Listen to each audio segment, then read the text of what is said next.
Les médias privés et publics appelés à se joindre dans la lutte contre le VIH-Sida, ceci dans l'optique de l'élaboration du nouveau plan stratégique national 2018-2022.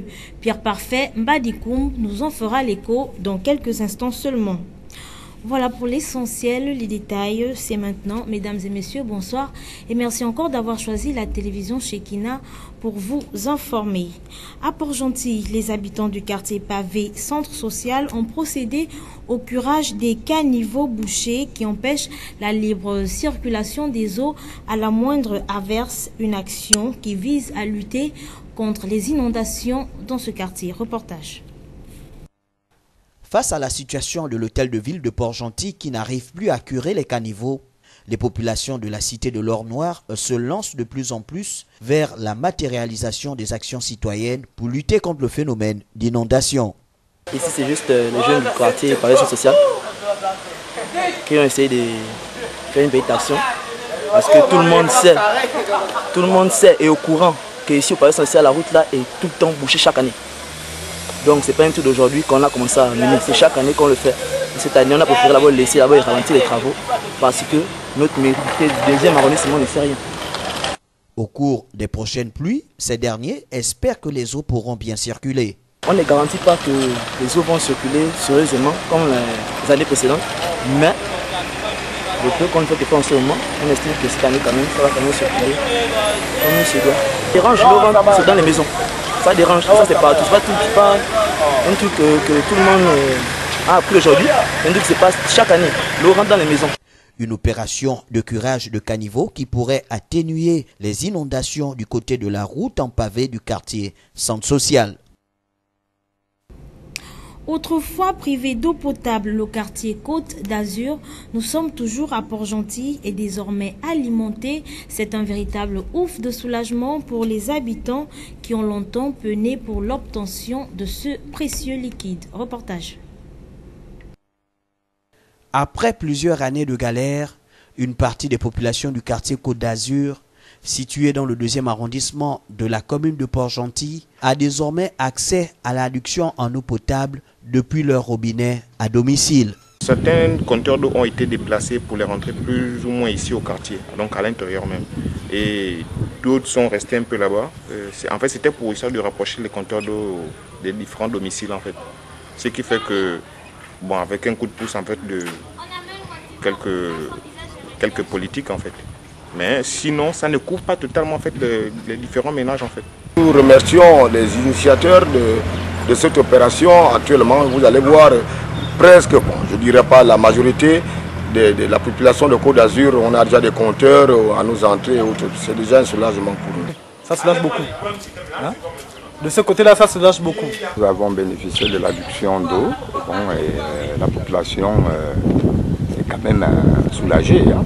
Ces derniers se souviennent encore des difficultés qu'ils rencontraient en longueur de journée pour obtenir de l'eau potable. Avant ça se passait pas vraiment, j'avais pas la joie, on prenait les brouettes, on allait de kilomètre en kilomètre pour avoir juste un peu d'eau. Donc vraiment c'était pas la joie. Maintenant pour ceux-là qui avaient les femmes en grossesse comme nous autres et tous les petits enfants qu'on ne pouvait pas envoyer, et puis de moment aussi l'argent il n'y a pas, donc c'est les brouettes, tu fais toute une journée mais tu t'attrapes de courbatures quoi. Tu as mal au corps parce que tu as fait un travail pratiquement, tu as fait dans la journée peut-être près d'une tonne d'eau. Donc c'est pas facile, c'était pas facile. On allait pour avoir de l'eau, hein, de quitter Carrefour Amina pour accéder au bord de mer. En dépit de cette avancée significative, ils subissent maintenant le phénomène de baisse de pression. Une eau qui n'arrive pas vraiment, donc qui n'arrive pas à satisfaire tous les besoins en eau de la population ou bien des riverains de Côte d'Azur. Un exemple comme moi j'ai un compteur d'eau. Mon compteur est à 25 mètres de chez moi, mais je n'arrive pas à puiser l'eau la journée. Il faut attendre 23h, 22h. Donc vous vous rendez compte que c'est la même situation que nous on a vécu à l'ancien temps. Les habitants de ce grand quartier souhaitent que tous les ménages de Côte d'Azur bénéficient des conduites d'adduction en eau potable munies de pression. Rien à voir avec ceux qui précèdent à travers le pays. Ces derniers temps, l'on enregistre malheureusement de nombreux cas de suicide. Tel un jeu de domino, ces actes de désespoir se suivent à la chaîne pour des raisons bien diverses. Qu'est-ce qui peut bien justifier ce phénomène qui prend de plus en plus de l'ampleur? Est-il possible de le prévenir? Si oui, comment? Tentative de réponse à ce chapelet de questions avec Sibyl Mengue et Fleury Asiondo. Le suicide est une cause de décès volontaire et provoqué qui touche environ 12 000 personnes par an à travers le monde. En 2008, des statistiques de l'Organisation mondiale de la santé ont révélé que le Gabon occupait la 52e place dans le classement des pays par taux de suicide. Une position qui malheureusement prend du terrain au fil des années, tant ce sujet devient préoccupant. Jugé comme un geste égoïste par certains, le suicide est plutôt le fruit du découragement. Mais la personne se décourage de quoi exactement? Pourquoi est-ce que la personne est découragée? C'est en fait ce qu'il faut chercher à comprendre. La personne est découragée soit de sa vie, soit, je veux dire, sa vie professionnelle, sa vie conjugale, sa vie sociale en même mot. C'est ce qui crée le désespoir lorsque cette vie ne produit plus la qualité de la vie ou encore lorsque cette vie ne produit plus l'envie de vivre. On va vers le suicide. Le suicide démontre donc qu'une trop grande souffrance est devenue difficile à gérer. Et il n'est jamais causé par un seul facteur, mais par l'accumulation et l'interaction de plusieurs à un moment particulier dans la vie d'une personne. Mais le facteur le plus récurrent au Gabon ces derniers temps, selon Djirik Bokoudieng, serait la crise que traverse actuellement le pays. C'est la crise, tout simplement la crise. Et cette crise, elle est multiforme. Nous avons une crise au Gabon qui est multiforme. Nous avons une crise sociale, nous avons une crise psychologique, nous avons une crise, qu'est-ce que je veux dire, familiale, donc ça rentre dans le cadre du social. Nous avons une crise d'emploi, donc la crise économique. Toutes ces crises réunies font que, et j'allais oublier, nous avons la crise des valeurs. Nos valeurs intrinsèques, en tant que Bantou, en tant qu'Africains, en tant que Gabonais. Nous avions des valeurs, mais ces valeurs ont disparu, elles ne tendent même pas à disparaître, elles ont disparu pratiquement de 80%. Un malaise social qui peut être vaincu. Va être la solution. Il faut que notre pays mette en place des politiques sociales, des politiques psychologiques. Parce que lorsque nous savons déjà que, par exemple, moi j'ai vu des jeunes, il a fait 2-3 fois, il a tenté de se suicider. Mais qu'est-ce qu'on a fait pour ce jeune? Il n'y a même pas un psychologue qui s'est rapproché de lui. Il n'y a même pas un sociologue qui a essayé de tourner autour de lui pour voir un peu comment il vit sa société. Rien. Mais il va tenter, c'est sûr que 3 fois après, la 4e fois, il va réussir à se faire tuer. Il va réussir à se suicider. Et puis, plus que les autres vont voir qu'il s'est suicidé, eh bien, que c'est le même désespoir que tout le monde vit, mais chacun, ça va devenir un effet de mode. Parce que là, ça devient, c'est un fait social, ça va devenir un phénomène social, et après, ça va être un fait de mode. Ça veut dire tout le monde, ben, on peut se suicider. Comme à un moment donné, vous avez vu en Europe, il y a des gens qui tentaient de, pas pour se suicider, mais ils faisaient 2-3 secondes, ils se pendaient avec des mouchoirs.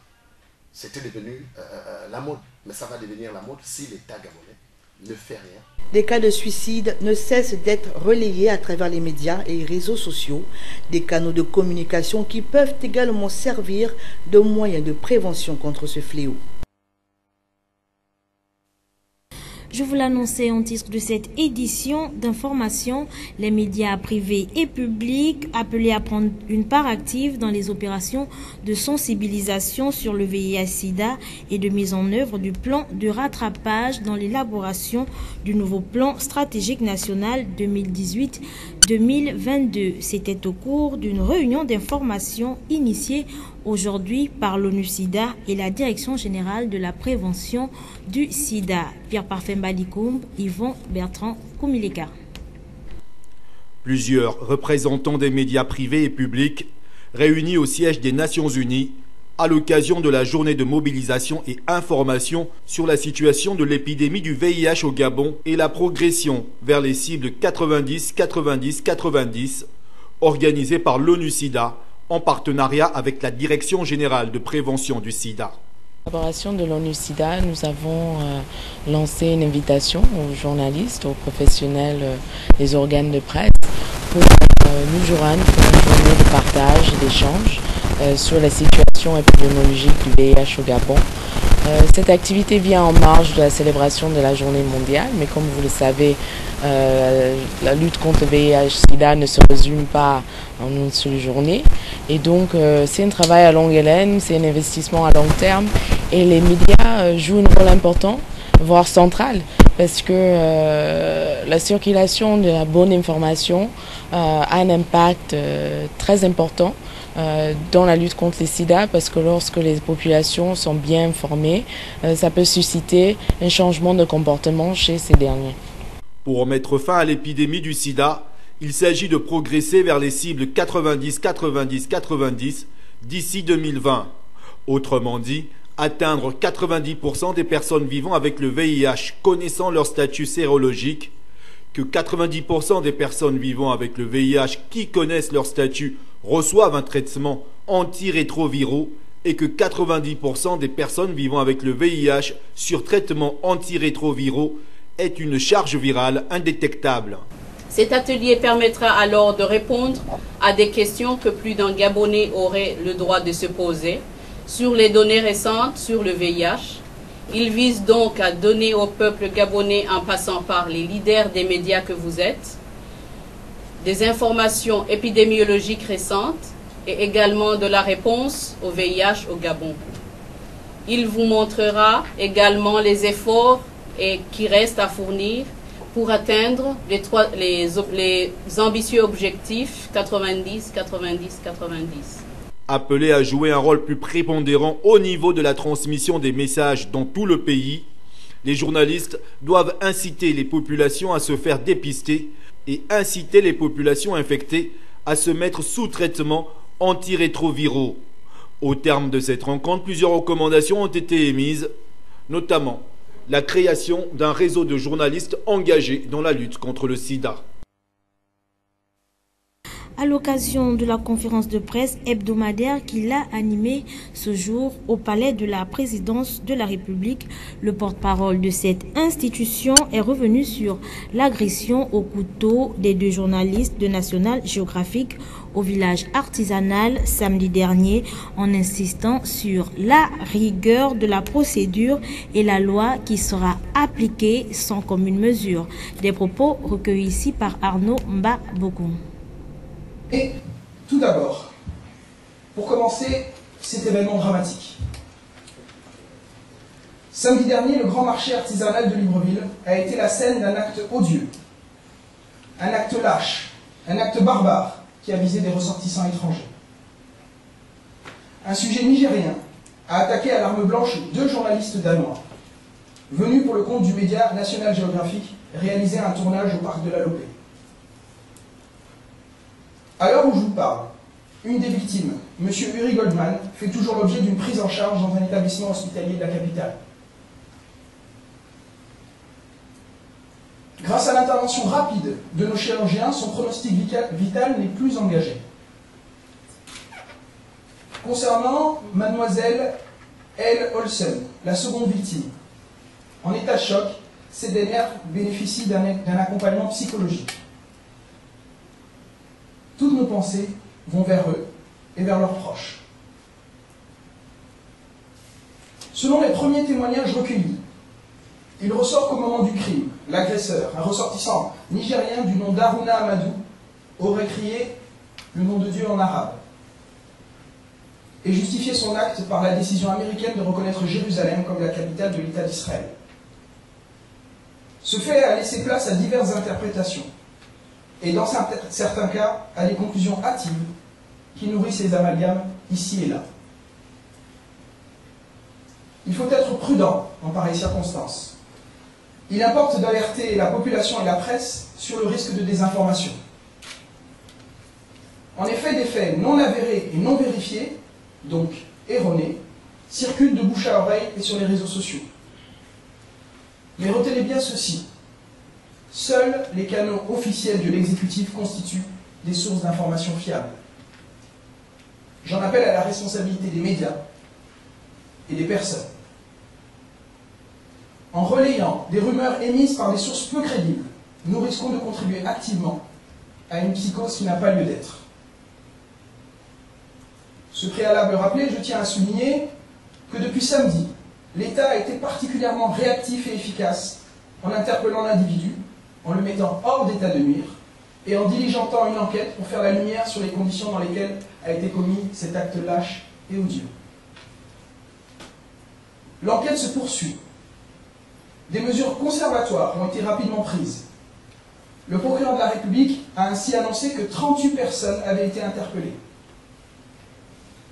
Le grand marché artisanal, théâtre de cet acte criminel odieux, a été fermé pour les besoins de l'enquête. Pour clore ce sujet, je rappelle que l'État condamne fermement ce crime odieux et que le Gabon ne tolérera jamais que de tels actes soient perpétrés sur son sol, quelle qu'en soit la justification. Notre réponse sera extrêmement ferme et la loi sera appliquée avec la plus grande rigueur. Ni l'intolérance, ni a fortiori l'intolérable n'ont leur place en République gabonaise. Notre pays est reconnu pour la qualité de son vivre ensemble. Il a vocation à le demeurer à l'avenir.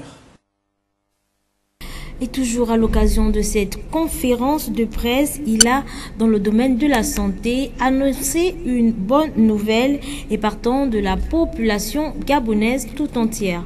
Je vous invite à l'écouter à nouveau, toujours au micro d'Arnomba Bokoum. Revenons maintenant, si vous le voulez bien, à l'actualité nationale, avec une bonne nouvelle qui concerne le secteur de la santé. À l'occasion de la réunion de la Commission régionale pour la certification de l'éradication de la poliomyélite en Afrique, qui s'est tenue du 11 au 14 décembre à Yaoundé au Cameroun, l'Organisation mondiale de la santé, l'OMS, a certifié le Gabon pays libre de la polio. Réjouissons-nous car cette décision vient consacrer de longues années d'efforts de notre pays en matière de santé, notamment de santé des enfants, un sujet sur lequel le président de la République ainsi que la première dame, Mme Sylvia Bongo-Onimba, sont particulièrement impliqués. Mais si nous voulons, à juste titre, nous réjouir de ce très bon résultat, de cette très bonne nouvelle, il nous faut surtout ne pas baisser la garde. Car je vous le rappelle, pour lutter contre la polio, il n'existe pas de traitement curatif. Seul le vaccin permet d'éviter cette maladie qui s'attaque en priorité aux enfants de moins de 5 ans. D'ailleurs, pour obtenir la certification OMS pays libre de la polio, le Gabon s'est imposé une très grande discipline. Nous avons en effet accru la surveillance, les campagnes de vaccination, tout en maintenant la vaccination de routine. Ainsi, pour éviter la résurgence de la maladie, les pouvoirs publics gabonais continueront de faire le nécessaire. Je peux vous l'assurer. Mais pour éradiquer durablement cette maladie infectieuse, qui, je le rappelle, est très contagieuse, nous en appelons à la responsabilité de tous, et en premier lieu des familles. Faites vacciner vos enfants. Protégez-les. Sur ce sujet, le président et la première dame, Mme Sylvia Bongo-Onimba, seront particulièrement vigilants. Dans la perspective de pouvoir orienter les étudiants dans la poursuite de leurs études et comment mettre en place des activités génératrices de revenus, la junior entreprise de l'Institut des hautes études de management a récemment échangé avec le ministre des petites et moyennes entreprises, Euphrem Biyogo Edzo et Fleury Asiondo. Comment permettre aux étudiants en fin de formation de pouvoir s'autofinancer à travers les activités génératrices de revenus? Cette question ô combien importante a fait l'objet d'une thématique entre étudiants et certains hommes d'affaires organisée par la junior entreprise de l'Institut de hautes études de management. Des échanges entre les étudiants et le ministre des petites et moyennes entreprises qui a expressément effectué le déplacement ont permis aux différentes parties de pouvoir s'accorder sur comment accompagner des personnes désireuses à pouvoir mettre en place leurs différentes plateformes. La finalité, ce n'est pas d'être un potentiel fonctionnaire, mais c'est d'être un entrepreneur, pourquoi pas un chef d'entreprise. Parce qu'à IHM, depuis la première année, on est déjà formé sur les rouages de gestion d'entreprise. Donc c'était ça le premier enjeu. Le deuxième enjeu, c'était la politique du ministère des PME.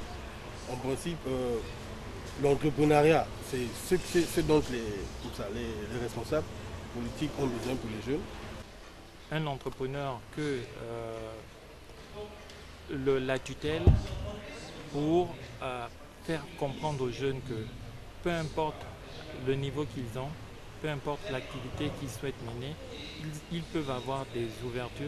Le gouvernement a mis en place des mécanismes visant à permettre à ces derniers de pouvoir entreprendre, de pouvoir poser des initiatives afin qu'ils puissent développer des projets, ils puissent s'auto-financer. Ils peuvent se rapprocher auprès des entités, comme l'a si bien dit le ministre, il y a des organismes, il y a des entités qui sont prêtes à financer leurs projets, qui peuvent les accompagner, mais l'initiative vient d'eux. La politique instaurée au sein des petites et moyennes entreprises a été expliquée le long en large aux étudiants par l'hôte du jour qui, pour la suite, invitera chacune des parties présentes à pouvoir donner un sens à sa vie tout en ayant des choix porteurs d'espoir. C'est à vous de le concrétiser, savoir là où vous voulez aller. Et l'entrepreneur, c'est quelqu'un qui sait où il veut aller. Vous ne pouvez pas être des entrepreneurs si vous ne savez pas où vous voulez aller. Et l'entrepreneur, c'est quelqu'un qui saisit les opportunités. Moi, dans tout ce que je fais, je ne fais que saisir les opportunités. Je regarde le marché, je regarde la place, et je me dis, mais c'est où l'opportunité? Et j'ai considéré que venir vous parler, c'était une opportunité pour moi, de passer mon message. Parce que plus on est nombreux à croire en ce message, plus on est nombreux à croire en ce potentiel, et mieux c'est. Et plus on est nombreux à donner encore, diffuser ce message d'espoir dans le pays. Tout un tas de domaines stratégiques, donc vous devez être conscient de ce qu'il y a comme domaine. À côté des PME, vous avez l'entrepreneuriat social et solidaire. L'entrepreneuriat social et solidaire, c'est dire, pour que les jeunes, certains jeunes, qui n'ont pas forcément votre profil, puissent créer une entreprise, il vaut mieux qu'ils se regroupent, qu'ils créent des coopératives, qu'ils créent des associations. Et nous, ces associations et ces coopératives, nous devons les aider à se développer. C'est ce qu'on appelle l'entrepreneuriat social et solidaire. Tout comme vous avez l'entrepreneuriat social et solidaire dans le domaine de l'agriculture, vous avez ça dans le domaine des services. Vous pouvez être 5 jeunes à être des coiffeurs, 5 jeunes à être des, je sais pas moi, des faiseurs de coupé-coupé. Vous pouvez être, voilà, vous décidez, et ça rapporte énormément les coupé-coupé. La dite rencontre cadre parfaitement avec les activités à la fois pédagogiques de cet institut, lesquelles visent à joindre la pratique et la théorie par les prestations extrascolaires. Dans la province du Wellington, plusieurs opérateurs économiques du secteur bois sont privés de leur activité par le CAF, contrôle d'aménagement forestier, une mesure qui ne fait pas l'unanimité au sein de ce secteur. Euphrem Biogour Edzo. Pendant que certains opérateurs économiques du secteur bois peinent à reprendre leurs activités dans la province du Wellington, plus exactement à Bitam, du fait que plusieurs de leurs chargements ont été arraisonnés par les agents du contrôle d'aménagement forestier, en abrégé CAF. D'autres, en revanche, continuent de mener crânement leurs activités, une politique mal perçue par certains opérateurs économiques qui exigent des éclairages, comme ici, non loin de la ville de Minzik, dans le Wellington. Certains camions sont stationnés depuis près de 3 mois. Et ces 2 camions sont ici garés depuis le mois de septembre. Ça veut dire que ça fait 3 mois que ces camions sont garés ici, là. Et vous constaterez que parmi ces camions, il y a un autre qui est garé à Minzik, juste à l'entrée de Minzik, c'est-à-dire au poste de contrôle de gendarmerie de Minzik. Mais il n'y avait pas que ces 2 camions ici. Il y avait 3 camions garés ici, là. Parmi ces 3 camions, il y avait des camions appartenant à 2 entrepreneurs. Et malheureusement, nous constatons que l'un des entrepreneurs a retiré son camion pendant que les autres camions sont ici. Un traitement de 2 poids 2 mesures qui ne fait pas l'affaire des opérateurs économiques gabonais. Aujourd'hui, plusieurs de ces camions connaissent des pannes multiples et personne ne veut porter le chapeau de cette vaste magouille. La question qu'on doit se poser aujourd'hui, c'est qu'après près de 90 jours, presque 90 jours d'immobilisation, qui va payer les frais d'immobilisation? Qui va payer les frais de réparation pour la remise en état de ces camions, comme vous le voyez, qui sont en train de tomber en état d'ébriété? Qui va payer les frais issus justement de cette immobilisation? C'est-à-dire le nombre de jours passés sur place. Okay? Les réparations qui seront effectuées à la suite de ces véhicules. C'est-à-dire la mise en état. Qui va les payer? Et vous voyez que par endroit, Les peintures ont été complètement abîmées parce que sur les camions, on a écrit saisi par les eaux et forêts. Mais qui va payer la réfection de ces peintures-là, la réhabilitation des peintures? Qui va payer cela? Au frais de qui tout cela sera fait? Entre-temps, pendant toute cette période-là, eh bien, pendant que les autres sont immobilisés, il y en a qui peuvent sortir leurs camions aisément. C'est ce traitement inégal que nous ne cessons, nous, au sein de la Confédération Régionale des Petites et Moyennes Entreprises et Industries, parmi les forêts, parmi ceux qui font dans le bois, de dénoncer parce qu'il est admissible que nous nous mettions en règle face à l'administration publique, mais en tout temps l'administration nous traite comme de vulgaires bandits et de vulgaires voyous. Le mutisme observé actuellement par la tutelle serait-il un silence complice face à ces nombreuses grêles? Autant de questions qui demeurent sans réponse. Et suite à cet arrêt d'activité, l'on enregistre des cas de vol de bois par les opérateurs économiques qui restent curieusement impunis jusqu'à ce jour. Retrouvons à nouveau Euphrem Biogo Edzo. Ces deux camions que vous voyez là sont des saisies de l'administration provinciale des eaux et forêts, c'est-à-dire la direction provinciale des eaux et forêts qui a procédé à la saisie de ces deux camions, qui contient, vous voyez dessus, des bois posés. Ces bois, particulièrement aux autres camions qui ont été saisis par l'unité de contrôle aménagement forestier, ces deux camions, ces deux bois qui sont sur ces camions-là, appartiennent à la société Ultrabois. Mais ces bois font l'objet d'un vol de l'opérateur économique dénommé Baoré, un sujet de nationalité camerounaise, qui a estimé qu'il pouvait se permettre de prendre des bois qui ont déjà été martelés, des bois recensés, des bois répertoriés par la société Ultrabois. Mais comme vous pouvez le voir, ces camions se retrouvent presque à 18 km de la ville d'Oyem. Comment ces camions ont-ils été d'abord chargés? Pour qu'un camion soit chargé, il faut mobiliser toute la logistique nécessaire, à savoir des engins, notamment des bulles. Et ensuite, faire entrer des porte-chars. Comment peut-on réussir à faire rentrer des engins à près de 3 km de Bitam dans une forêt sans que les autorités administratives des eaux et forêts du cantonnement, du département du Ntem n'en soient informées? Comment cet opérateur économique, qui n'est d'ailleurs même pas un parce qu'il ne dispose d'aucun certificat de cession de bois abandonné dans la province du Wellington, encore moins dans le département du Ntem, comment cet individu a-t-il pu prendre des engins, les amener pendant plusieurs jours dans un chantier, ensuite charger des camions et déplacer ces camions nuitamment sans que les autorités administratives du département en soient informées? Voilà autant de situations qui ont créé pendant des mois des conflits entre opérateurs économiques dans le département du Tam et particulièrement dans la province du Wellington, parce que certains pouvaient se permettre de venir prendre des bois appartenant à d'autres sans que les autorités administratives ne fassent de la répression sur ces derniers, parfois même avec la complicité des autorités administratives de la province et particulièrement du département. Ce sont des situations comme ça que nous n'avons cessé de dénoncer depuis plusieurs mois. La Confédération Régionale des Petites et Moyennes Entreprises et Industries dont je suis le président, aujourd'hui souffre de ce genre de situation parce qu'il y a des opérateurs économiques qui se sont mis en conformité avec la loi, avec les dispositions légales, et qui aujourd'hui subissent l'arrêt brutal des opérations de récupération de bois dans la province, parce que tout simplement, certains ont fait du désordre au détriment de ceux-là qui sont dans la réglementation. C'est une situation que nous ne pouvons pas continuer à accepter. Aujourd'hui, nous estimons que l'administration provinciale doit mettre de l'ordre, d'accord, mais pas en faisant subir ceux qui sont en règle au détriment des bandits. Aujourd'hui, il y a une plainte posée quelque part parce que le propriétaire de la société Ultrabois a déposé sa plainte.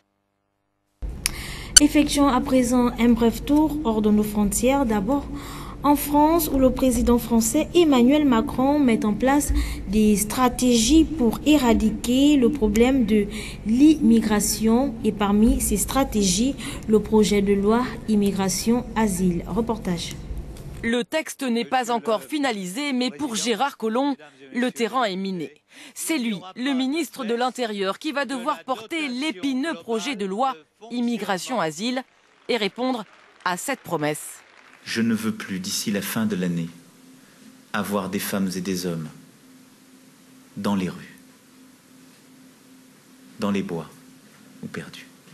Emmanuel Macron ne veut plus de ces campements sauvages. Alors Gérard Collomb et ses équipes avancent quelques pistes. Le délai d'attente pour une demande de droit d'asile passerait de 14 à 6 mois.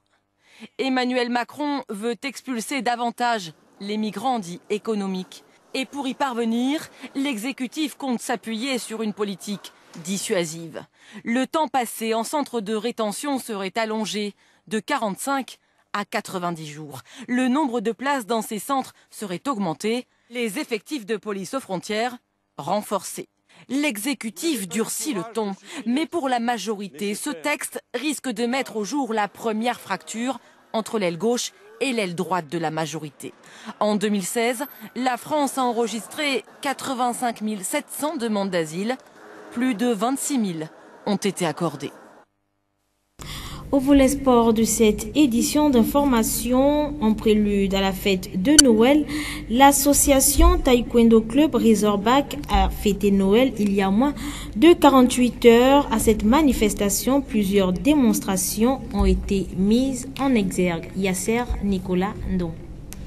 Comme toute association sportive et sociale, l'association Taekwondo Club Razorback a fêté Noël afin de clore l'année sportive dans un climat de convivialité. Hormis les combats phares que détient la discipline, le taekwondo dispose d'autres éléments nécessaires qui permettent à l'ensemble des acteurs de s'épanouir.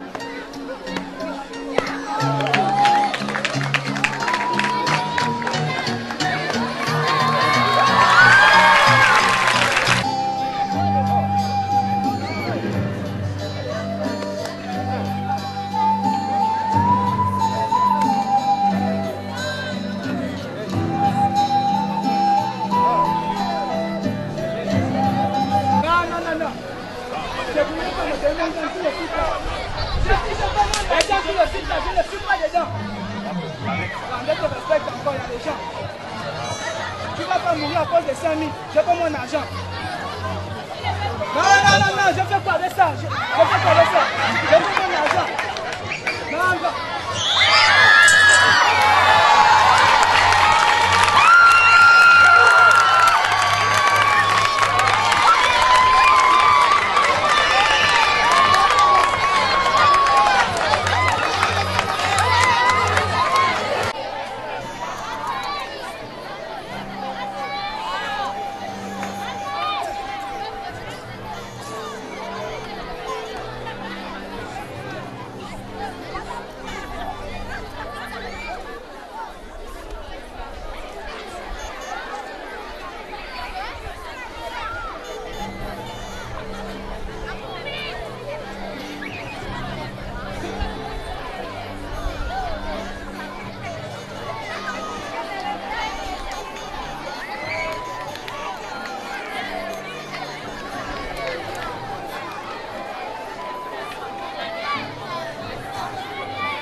Acrobates, kata, self-défense et mise en scène des différents acteurs, tous les ingrédients nécessaires étaient donc de la partie afin de donner des frissons à un public venu nombreux les applaudir. Comblé du spectacle, cette satisfaction pouvait alors se lire sur les visages de l'assistance. Sortir de l'ombre et se mettre en valeur est l'objectif assigné par les membres de cette grande famille, qui entend étendre l'intégralité des aspects de la discipline et du social prôné par le père fondateur de la dite association. C'est dans un climat sain que la cérémonie a pris fin. Le rendez-vous a donc été pris pour les prochaines compétitions. Entre-temps, la Fédération gabonaise de boxe organise du 22 au 23 décembre 2017 à la salle de boxe située en face du gymnase d'Ouloumi un tournoi interligue qui verra la participation des meilleurs boxeurs de l'intérieur du pays et de l'estuaire. À cet effet, les boxeurs de l'estuaire sont déjà en préparation en vue de ce grand rendez-vous. Mosconi et Ngonba. Les équipes de l'estuaire s'activent pour ce grand rendez-vous auquel prendront part les meilleurs pugilistes du Gabon. Un tournoi interligue jugé sans enjeu par l'un des entraîneurs de l'équipe de l'estuaire. Le tout n'est pas de vouloir être premier, mais l'objectif c'est de voir les garçons s'exprimer, afin que nous puissions avoir une idée prochainement peut-être d'une équipe nationale. Voilà, ce sont les objectifs. Donc l'objectif ici, ce n'est pas de vouloir être premier du tournoi ou du gala qui se fait, non. C'est de voir la performance des gars. Des propos balayés d'un revers de la main par l'un des meilleurs boxeurs gabonais, Ali du Gabon, 81 kg, 2 fois champion d'Afrique, zone 3, tente par tous les moyens de dicter sa loi aux boxeurs venus de l'intérieur du pays. Je suis le meilleur, je suis le plus grand et je vais prouver ça dans le ring. Donc Ali, ce n'est pas un petit nom, c'est un grand nom. Quand on porte ce nom, ce n'est pas pour blaguer avec. Quand on le dit, on doit mériter. Tous ceux qui portent le nom d'Ali, c'est les grands. Donc j'en fais partie des grands. Un tournoi qui annonce déjà ses couleurs. Autre pointure de la boxe gabonaise qui n'est plus à présenter, le jeune Regan, 75 kg moyen, 5 fois champion d'Afrique centrale et 4 fois champion du Gabon, préfère lui apaiser les tensions qui s'annoncent déjà tendues. Oui, je me sens prêt parce que pour se sentir prêt, il faut d'abord qu'il y ait des compétitions internationales, non seulement nationales, internationales. Voilà, et c'est ce qui nous permettra de se mettre en jambe. Et dessus quoi, moi on a beaucoup des enfants qui arrivent à la boxe amateur. Donc moi déjà en tant que grand, il faut qu'on soit déjà à la boxe professionnelle. Donc vous voyez qu'il n'y a pas que Taylor. Lui déjà il est en train de partir, il faut bien qu'on prépare déjà des nouveaux. Le 23 décembre nous réserve encore plus de surprises. Nous saurons qui des équipes de l'intérieur et celles de l'estuaire remportera ce tournoi qui vise à présélectionner les meilleurs d'entre eux afin de bâtir dans les jours à venir une équipe nationale solide et digne de représenter les couleurs du Gabon au cours des prochaines échéances internationales. Voilà, les fanats de la boxe J'y-arrive sont donc attendus à ce rendez-vous qui débutera du 22 au 23 décembre 2017. C'est sur cette note sportive que nous refermons cette page de l'actualité. Mesdames et messieurs, merci d'avoir été des nôtres. Au revoir.